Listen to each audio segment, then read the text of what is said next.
Vamos a buscar el capítulo 6 y nos fijamos en el versículo 11 de esta primera carta que escribe Pablo a los Corintios. Dice la Escritura: y esto erais algunos, mas ya habéis sido lavados, ya habéis sido santificados, ya habéis sido justificados en el nombre del Señor Jesús y por el Espíritu de nuestro Dios. Señor, te damos gracias por esta tarde en la cual podemos estar con tu palabra y tu presencia en este lugar. Que tu Espíritu guíe, Señor, este momento y que nuestros hermanos, juntamente conmigo, podamos recibir, Señor, esta palabra. Que sea revelada, Señor, en cada corazón de los que estamos aquí. Solo tú y solo tú conoces cada necesidad y cada situación. Que tu palabra sea en este momento algo que venga a refrescar, a dar visión y que pueda ser establecida en nuestros corazones. Gracias, Señor, por el privilegio de escuchar tu voz a través de esta palabra. Y gracias, Señor, porque tú siempre nos das alimento espiritual. Oramos dándote gracias y poniéndonos en tus manos a través de Jesucristo nuestro Señor y Salvador. Amén. Este pasaje está aludiendo a lo que era mucha iglesia de Corinto antes de ser llamada por Cristo. La iglesia de Corinto estaba llena de exladrones, exhortadores, exmentirosos y muchas cosas. Y cuando podemos analizar los versículos que le anteceden y habla de todos estos calificativos, de gente maldiciente, de gente estafadora, hurtadora, podemos mirar que la iglesia de Corinto es un lugar en donde mucha gente fue traída de estas situaciones de vida. Bueno, no solo la iglesia de Corinto, la verdad es que las iglesias cristianas están llenas de este tipo de personas. La buena semilla no es una excepción. Lo que sucede es que nuestro comportamiento anteriormente podría ser pensado como en muchos momentos yo mismo lo hice. Espérenme, yo no he matado a nadie, yo no robo. Y entonces pensamos en cosas como si fueran pecados grandes y pequeños. El tema es que muchos de nosotros probablemente veníamos de conductas inapropiadas que delante de Dios no son adecuadas. Sencillas como la mentira, como el engaño, como muchas situaciones que tenemos y que teníamos, mejor dicho, en el sentido de esa nuestra vida. Por eso entonces el apóstol Pablo dice: y esto eras algunos más, mas ya habéis sido, o sea, esto éramos algunos de nosotros. Si yo te dejo pensar solo unos 10 segundos, analiza de dónde te sacó el Señor. Pero si yo te dejo pensar más de 10 segundos, probablemente puedas empezar a tener una lista muy grande. De manera que, según este pasaje, esto es lo que ha sucedido con el creyente. Ahora, ¿qué sucede? Pablo le está diciendo a la iglesia de Corinto que ya habéis sido justificados, han sido lavados y habéis sido santificados. Y según este pasaje, de alguna manera podemos ver una posición. ¿Qué pasa con la actualidad? Con los que estamos ahora aquí, en un presente. El tema es que venimos de una forma de vida, sin embargo tendríamos que reconocer que nuestros actos, nuestra vida, desarrollo de nuestra vida, parece ser que no podemos, o a veces no se nota tanto el cambio que ha hecho Cristo. Como que algunas conductas o algunos pensamientos o algunos instintos, deseos que se vuelven en pecado, aún están presentes en nuestra vida. Esto es porque el creyente sigue teniendo un punto que se llama pecado. Pero el apóstol Pablo dice que esto ya sucedió con nosotros. Se los está enmarcando a esta iglesia de Corinto, que era un problema fuerte con ellos. Y les está enmarcando lo que ya sucedió. Entonces, hay cosas que pensamos que ya deberían de haberse ido. Uno de los comentarios que más escucho yo cuando platico con alguien que va a ser bautizado es que, y voy a cambiar, y voy a dejar de pecar, voy a ser transformado por Dios y seré otro. Y es una pregunta porque cuando venimos al conocimiento de Cristo, Dios toma nuestra vida. Pero muchos piensan el bautismo como algo que es comprometedor, porque creen que a partir de ese momento su vida va a ser otra. Ok, el apóstol Pablo está hablando a estas personas y les está comentando de 3 puntos muy importantes que suceden en el mismo momento en que tú vienes al conocimiento de Cristo. Hay elementos de la salvación, porque desde que tú vienes al conocimiento de Cristo, Dios te salva. Pero hay elementos de la salvación que fueron inmediatos, que sucedieron inmediatamente en el momento que tú llegaste al conocimiento de Cristo, y otros que se van dando con el tiempo. Hay elementos de la salvación que fueron dados inmediatamente y hay otros que se vienen dando con el tiempo.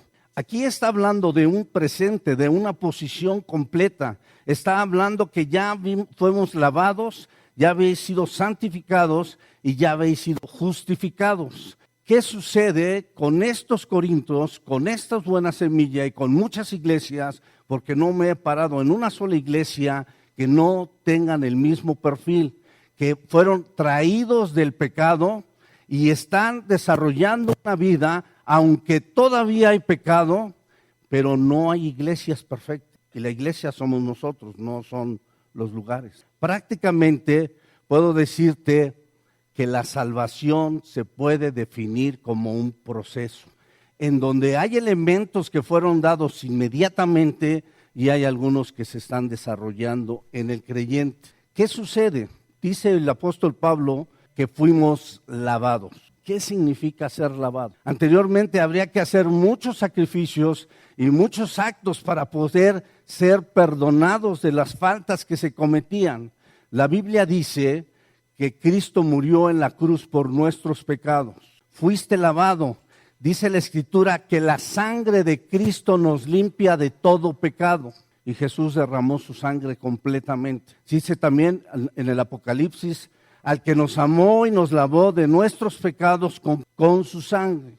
Entonces ese es un elemento de la salvación que fue hecho inmediatamente. En el momento que tú decidiste venir a Cristo, fuiste perdonado de todos tus pecados. Es un elemento, es una posición. Y es importante que nosotros miremos qué posición tenemos, qué desarrollo tenemos que estar haciendo y cuál será el punto final de la vida cristiana. Otro punto que de alguna manera podemos ver inmediatamente, habla de la regeneración. La regeneración tiene que ver con volver a darnos la condición que tuvimos inicialmente los seres humanos. Un hombre, maestro de maestros, tuvo una duda ahí en Juan 3 y dijo: maestro, tú debes venir de Dios, porque nadie que hace las cosas que tú haces las haría si no viene de Dios. Y entonces Jesús le contestó esta pregunta, ¿sí? Y le virtió lo que es el nuevo nacimiento para el creyente. Te es necesario nacer de nuevo. Entonces el creyente, desde el justo momento en que decidió seguir a Cristo, fue regenerado. Tienes una vida divina, tienes una vida espiritual, has nacido de nuevo. Y esa es una condición que Dios te da inmediatamente que tú has venido al conocimiento de Cristo. Entonces podemos decir que fuimos regenerados, pero también habla de la justificación.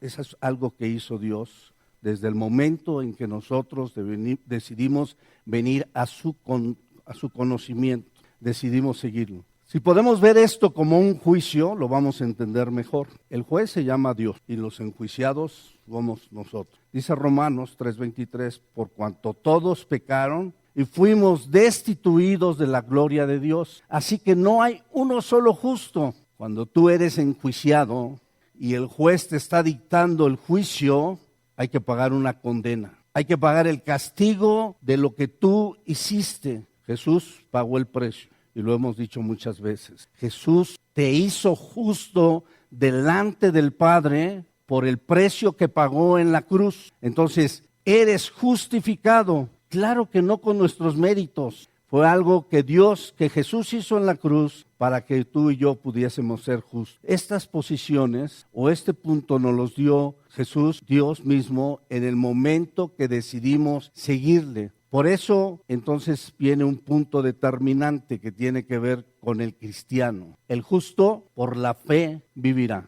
Y la salvación solamente tiene que ver por fe. Y tú y yo estamos aquí por fe y hemos sido salvos por fe. Entonces la pregunta vuelve al inicio. Entonces, si Dios me ha justificado, me ha regenerado, me ha lavado y me ha dado una nueva vida, ¿por qué pareciera en muchos momentos como que falta más? Como que hay asuntos, pensamientos, situaciones que me llevan a caer nuevamente en conductas que bíblicamente no son gratas para el Señor. ¿Qué sucede con el creyente?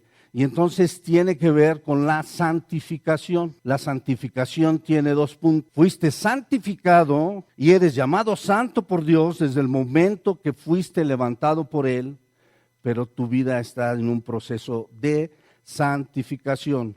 Es una obra que ocurre en el mismo momento que fuiste tomado por Dios, pero también es una obra que hace el Espíritu Santo en nuestras vidas día a día, permitiéndonos santificarnos en un proceso continuo. Pero hay quienes les preguntas, hermano, tienes 20 años en la iglesia y no cambias. El proceso es continuo y progresivo. Ninguno de los que estamos aquí podríamos tener la misma vida santificada que el año pasado, porque esa es la vida del creyente. El desarrollo en la santificación es un punto vital para el creyente. Tiene que ir en un desarrollo que va siendo santificado día a día. La santificación bíblicamente está tomada en 3 puntos. Cuando tú decides venir al conocimiento de Cristo, la vida que estás llevando desde ese momento hasta que tú seas muerto o venga el Señor por su iglesia. Y la tercera sería esa glorificación,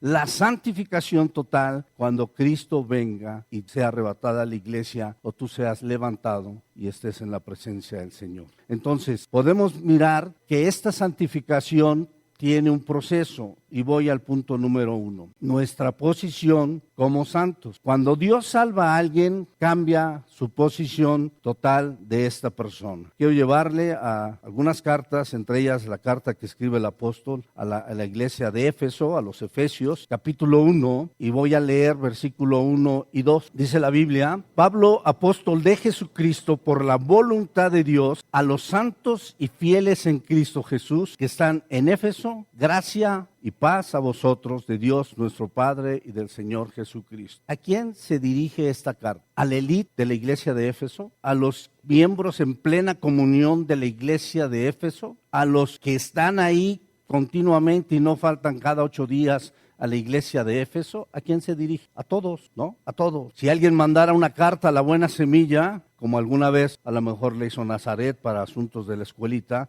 o viceversa, nosotros mandamos una carta a ellos, nos referimos a la iglesia. Nosotros en la R mandamos muchas cartas a las iglesias y no nos referimos a unos cuantos, nos referimos a toda la iglesia. De manera que Pablo está denominando a todos los creyentes de la iglesia de Éfeso santos. Ahora, si yo voy a otra carta, Colosenses capítulo 1, versículo 1 y 2, dice algo muy parecido. Pablo, apóstol de Jesucristo por la voluntad de Dios, y el hermano Timoteo, a los santos y fieles hermanos en Cristo que están en Colosas, gracia y paz sea a vosotros de Dios nuestro Padre y del Señor Jesús. Esta posición te da Dios, eres llamado santo, y a lo mejor, pues como allí en Corintios había así como ex borrachos, ex hurtadores, ex mentirosos, ex muchas cosas, pues quizás a lo mejor no empiece así la carta a los Corintios. Por eso me doy a la tarea de leer el capítulo 1 de esta primera carta, versículo 2 y 3. Y dice: a la iglesia de Dios que está en Corinto, a los santificados en Cristo Jesús, llamados a ser santos con todos los que en cualquier lugar invocan el nombre de nuestro Señor Jesucristo, Señor de ellos y nuestro. La pregunta es: ¿por qué, si ya son santos y se refiere como santos, les está pidiendo que sean llamados a ser santos? ¿O eres santo o apenas estás llamado a ser santo? Y aquí podemos mirar que Pablo totalmente mira que ellos son santos porque fueron llamados, pero tienen que ir santificando, son llevados en esa santificación. Entonces, cuando Dios nos salva o salva a alguien,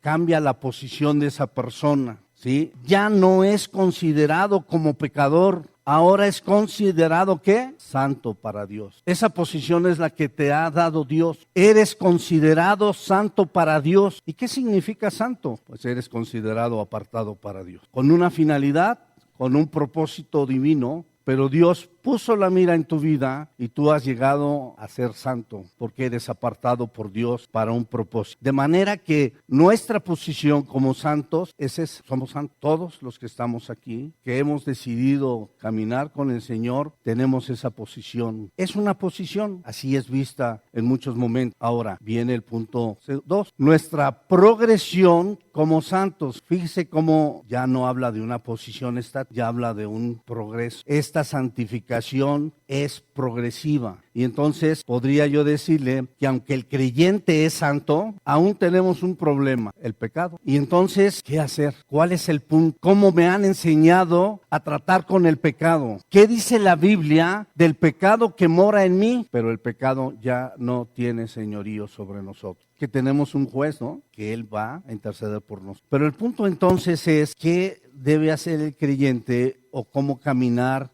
en esta santificación progresiva? No olvide la palabra, porque si no, entonces nos han enseñado que la salvación es un proceso, pero les falta la palabra progresiva, porque ese es el caminar diario, el desarrollo diario del creyente, no solamente, bueno, pues Dios ya me salvó. Por eso, dice la segunda carta a los Corintios, capítulo 3, versículo 16, y terminaría en el capítulo 4, versículo 1. Pero cuando se conviertan al Señor, el velo se quitará. Y habla de este velo que tenía que tener porque Moisés iba a la presencia de Dios y entonces tenía que tener un velo. Y dice que ellos mismos siguen teniendo ese velo porque el Señor es el Espíritu. Y donde está el Espíritu del Señor, allí hay libertad. Por tanto, nosotros todos los santos, mirando a cara descubierta como en un espejo la gloria del Señor, transformados de gloria en la misma imagen como por el Espíritu del Señor, por lo cual, teniendo nosotros este ministerio, según la misericordia que hemos recibido, no desmayamos. ¿Qué ministerio? Somos transformados por el Espíritu, por Dios que es Espíritu, y el Espíritu está aquí, el Espíritu está en nosotros, y es el que nos da libertad. Y entonces precisamente está hablando de ese caminar del cristiano, de ese diario luchar, de ese diario vivir, de ese diario teniendo estas situaciones que mi ser pecaminoso no me permite hacer todo lo correcto. Y ya estoy pensando, y ya estoy maquinando, y a veces estoy ejecutando, y a veces ni cuenta me doy cuando alguien me dice, oye, ¿y tú predicas y eres pastor? Y entonces te sientes mal, te sientes incómodo. Muchos podrían decir lo que yo dije, no, yo mejor nunca voy a ser pastor, porque seguro voy a fallar. Que ese es el desarrollo de la transformación. Ese es lo que debería de estar en todo momento. Y en ocasiones se nos enseña que es una carga que tú tienes que tener, que tú tienes que mejorar, que tú tienes que hacer, que tú tienes que buscar, que tú tienes que luchar si hay una situación complicada en este desarrollo. Porque quien te da este desarrollo y que te permite el crecimiento y la transformación y la acción progresiva de tu vida cristiana tiene que ver con el Espíritu. ¿Qué significa de gloria en gloria, de victoria en victoria? La pregunta es ¿cuántas victorias guiadas por el Espíritu de Dios tuviste esta semana que acabó? ¿O cuántas veces perdiste? Y entonces de gloria en caída y de gloria y en caída, o 3 caídas y una gloria. La vida del creyente tiene que ver con ese desarrollo constante de esa vida que hoy tiene en el Señor y que de alguna manera genera. Uno de los puntos más fuertes que ha existido por toda la historia de la iglesia es que hay 2 extremos. Podría ver la segunda carta que escribe el apóstol a Timoteo, capítulo 2, versículo 19 al 21. Pero el fundamento de Dios está firme. Teniendo este sello, conoce el Señor a los que son suyos y apártese de iniquidad todo aquel que invoca el nombre de Cristo. Pero una cosa grande, no solamente hay utensilios de oro, plata, sino también de madera y de barro, y unos son para usos honrosos y otros para usos viles. Así que si alguno se limpia de estas cosas, será instrumento para honra, santificado, útil al Señor y dispuesto para toda buena obra. Y entonces yo decía, hay dos cosas que siempre han estado en extremo en esta parte de la santificación, y no en estos días, en toda la historia de la iglesia. Una postura humana, pasiva, atribuyendo todo a la obra de Dios sin poner ningún esfuerzo del creyente. Si Dios me salvó y Dios me santificó, ahora soy su hijo. Toda la obra debe hacerla Dios. La otra es una postura activista donde todo es esfuerzo personal, cargando con el peso de nuestros pecados y nada de dependencia de la gracia de Dios. ¿Qué debemos hacer? ¿Cuál es el punto? ¿Debe esforzarse? ¿Debe luchar? ¿Debe caminar? ¿Debe cumplir? Porque es necesario que su vida sea santificada. O Dios me ha llamado, yo estoy aquí, soy su hijo, Él es mi Padre, Él me ha justificado, Él me ha lavado, Él me ha santificado, gloria a su nombre, que Él haga todo. ¿Qué debe hacer el creyente? ¿Cuál es la posición del creyente? ¿O hace todo Dios? ¿O es una carga que tenemos que hacer nosotros porque finalmente somos cristianos? Y la Biblia dice que debes tener un buen comportamiento. ¿Cuál es? ¿Es por esfuerzo o es por gracia? ¿Qué piensa usted? La gracia es algo que nos han dado gratuitamente y el esfuerzo cuesta. Y entonces podemos decir aquellas palabras de Josué o aquellas palabras de Timoteo, esfuércense. Y es correcto, pero el esfuerzo no está puesto en las situaciones personales. Esfuérzate en la gracia. Mira que te mando que te esfuerces y seas valiente, no desmayes. Y entonces le dice que todos estos los tendrás y los enseñarás a tus hijos. Y está hablando de la palabra. El esfuerzo del cristiano no es un esfuerzo que tenga que ver con su propia humanidad. Yo he escuchado mucho aquí es métete con Dios, métete en la palabra, métete en la iglesia. Y entonces ese esfuerzo tiene que ver crecer en la gracia. ¿Cómo vas a crecer en la gracia? Hay elementos de la gracia que Dios nos ha dado. Mucho su palabra. Este es un elemento de la gracia. Tú lo lees, Dios te enseña, te da una posición y empiezas a vivir conforme a este elemento porque es su voluntad. Sí, elementos de la gracia que tienen que ver con la oración. La palabra fortalece tu vida, pero la oración también. La comunión entre los santos, decía la primera iglesia. Si oras y lees tu Biblia en tu casa solo, te puedo decir que es difícil que crezcas. Es más, podrías hasta desviarte y generar alguna idea tuya, alguna revelación que según Dios te dio, podrías tener una situación diversa. Se crece en la iglesia, en la comunidad con los santos y ver cómo Dios se manifiesta en muchos momentos, en muchas situaciones, y eso me hace un elemento más de la gracia. Saber que Dios ha sido bueno con muchos de nosotros, ¿o no? ¿Creces o no creces? ¿Te fortalece o no te fortalece? Nosotros vivimos situaciones personales y familiares, pero también vivimos situaciones en la familia de Dios. Yo he visto situaciones en mis hijos, en mis hermanos, en mi mamá, pero también he visto situaciones en ustedes, que son mi familia. Y eso son elementos de la gracia. No solamente se trata de decir, échale ganas, se trata de creer en el Señor, se trata de confiar en el Señor y se trata de desarrollar una vida cristiana.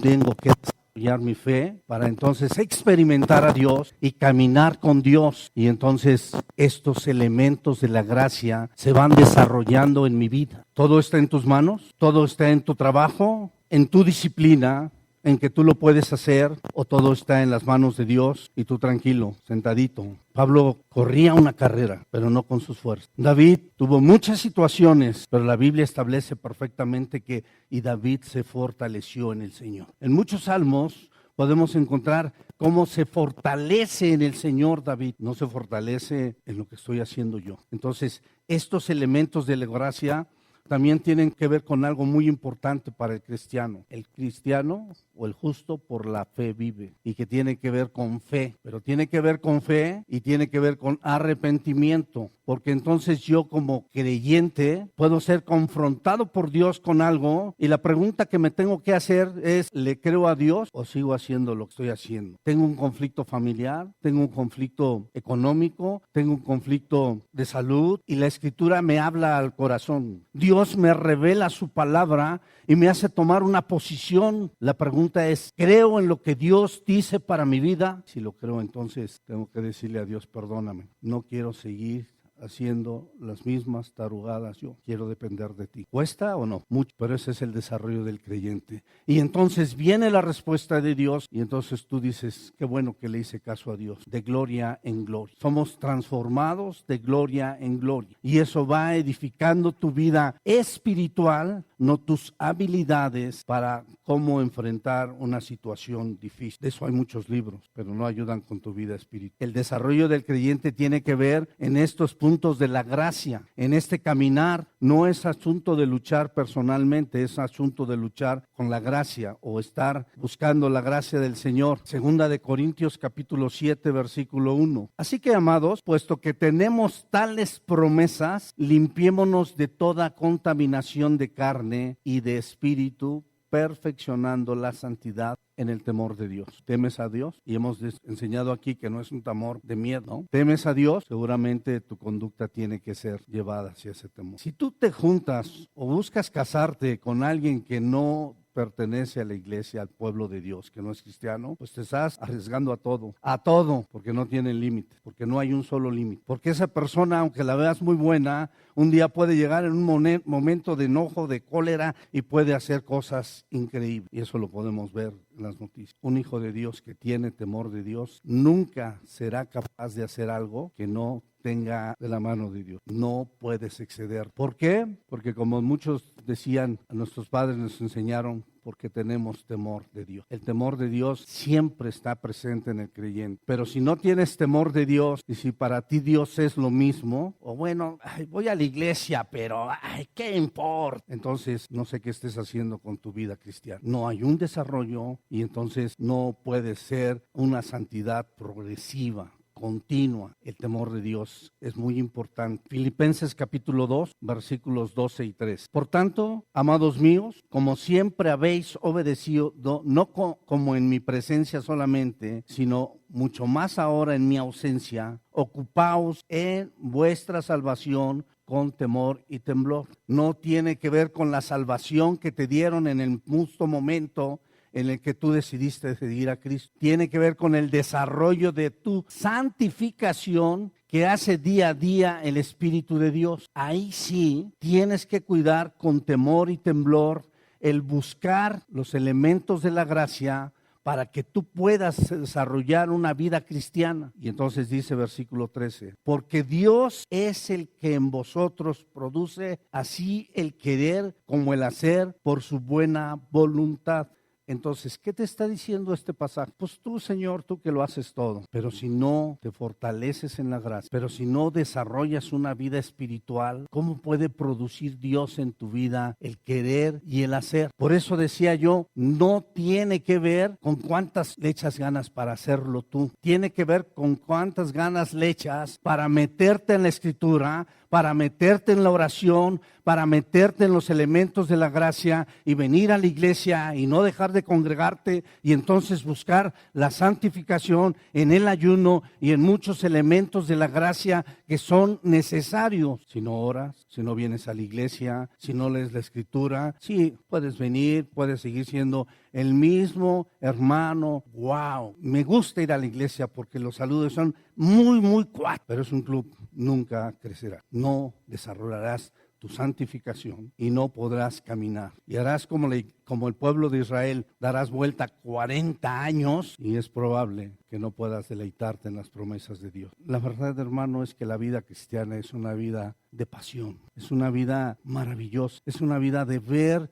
cómo Dios actúa y cómo te transforma día a día por esta santificación de la que estamos hablando. ¿Cómo puedes combatir las obras de la carne? ¿Tenemos instintos carnales? Digo, porque si aquí nadie miente, si aquí nadie se enoja. No, hermano, es que Pablo está hablando de ladrones, de borrachos, de afeminados. Esas son cosas graves. ¿Y tú crees que tus mentiras no son graves? ¿Crees que tus maledicencias no son graves? ¿Tú crees que tu comportamiento no es grave? Es pecado. Y el mismo que un asesino ante los ojos del juez. Hay pecados porque son pecados. Así de sencillo. Entonces, si crees como cristiano, como congregante, como creyente, que tus faltas son insignificantes para Dios, lee la Biblia. Entonces, en ese desarrollo es necesario desarrollarte en la gracia, depender de Dios, estar siempre fortalecidos en el Señor. Y entonces vuelvo a preguntar, si nosotros no tenemos deseos carnales, instintos carnales, pero las obras de la carne, ¿cómo se desechan? Con las obras con el poder del Espíritu. No dice echándole ganas tú. Y cuando alguna vez vimos, cuando tú fortaleces tu espíritu, entonces vas a contestar y vas a responder así. Mira, por más que yo quiera, si yo me dedico toda una semana y estoy leyendo mi Biblia, estoy en comunión con Dios, estoy desarrollando mi vida espiritual lo más que puedo, y viene un acontecimiento y digo, no voy a contestar espiritualmente, no, yo voy a ser mundano. ¿Qué creen que pasa? No puedo, que estoy fortalecido espiritualmente, porque lo voy a hacer espiritualmente, porque eso es lo que tengo. Normalmente sucede que te alimentas mundanamente de muchas cosas, de esta corriente, de este mundo, y entonces viene un acontecimiento y dice, no, yo tengo que ser, yo soy cristiano, voy a ser espiritual. No puede, ¿sí o no? No puede. Es como esas leyes de la física o las matemáticas, es consecuencia de lo que tú haces. Entonces, ese es el desarrollo, ese es el problema de la iglesia, que te vas a los extremos. No, es que si no cumplen y si no hacen, la gracia de Dios, hermano, la gracia, Pablo lo menciona como una carrera, como una lucha, pero no en sus fuerzas, sino desarrollando una vida cristiana. Y entonces, ¿tienes fe? Si Dios ya te ha mostrado algo que no es correcto en tu vida y le crees, hazlo y crecerás. Y entonces nuevamente tendrás un arrepentimiento genuino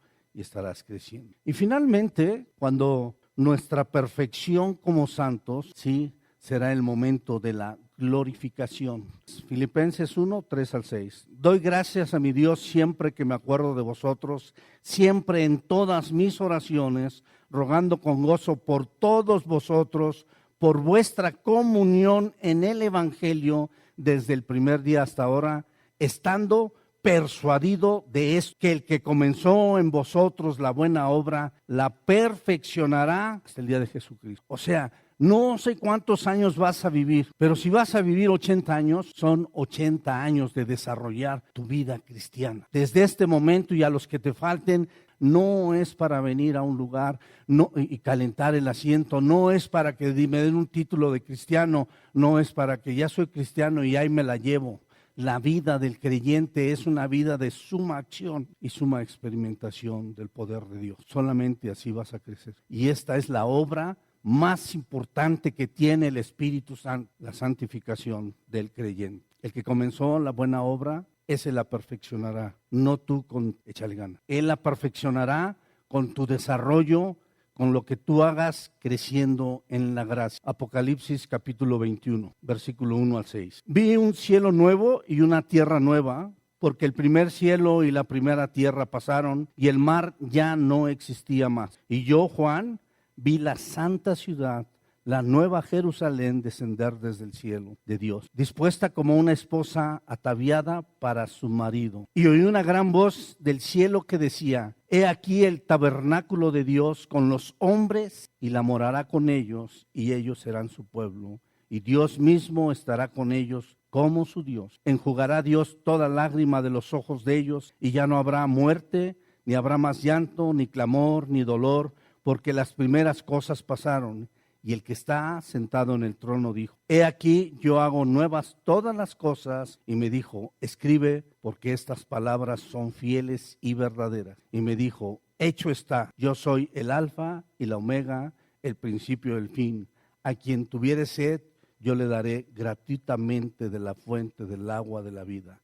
El que venciere heredará todas las cosas, y yo seré su Dios, y él será mi hijo. Y entonces muchos cristianos se confunden. No, hay que cuidar nuestra salvación con temor interno. No. El que venciere, y el que venciere es, pero está hablando de esta santificación continua, progresiva, del que está ahí, porque el justo por la fe vivirá. Pero si hay una forma que tú puedas no llegar a que apostates de tu fe, la apostasía de la fe. El que creyere tiene que ver con hace 20 años que creíste, hoy 20 años después, 10 años después, 15 y toda tu vida. El día que venga el Señor por ti, tu fe debe estar firme. Y termino con Colosenses capítulo 3, versículo 1 al 4. Si pues habéis resucitado con Cristo, buscad las cosas de arriba, donde está Cristo sentado a la diestra de Dios. Poned la mira en las cosas de arriba, no en las de la tierra, porque habéis muerto y vuestra vida está escondida con Cristo en Dios. Cuando Cristo, vuestra vida, se manifieste,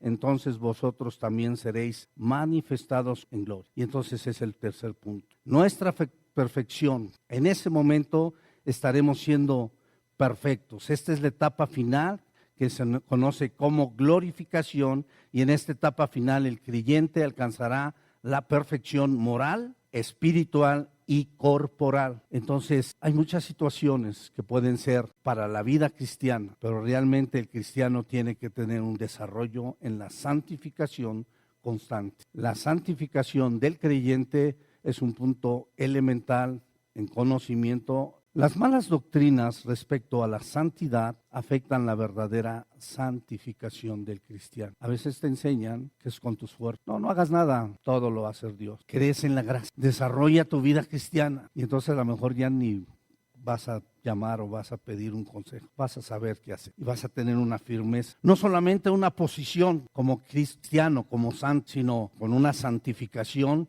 que te va a dar una envergadura, un temple que vas a poder decidir. ¿Por qué hay debilidad en el creyente? ¿Por qué hay falta de firmeza? Precisamente porque el desarrollo, este proceso continuo que tiene que ser progresivo, a veces no se lleva tan bien. Y es difícil, no es fácil, es difícil. Pero es la vida cristiana, pero es el conocer de Dios. He puesto siempre ejemplos como: yo quiero ser futbolista y me inscribo y me dan de los mejores equipos. No me gusta correr.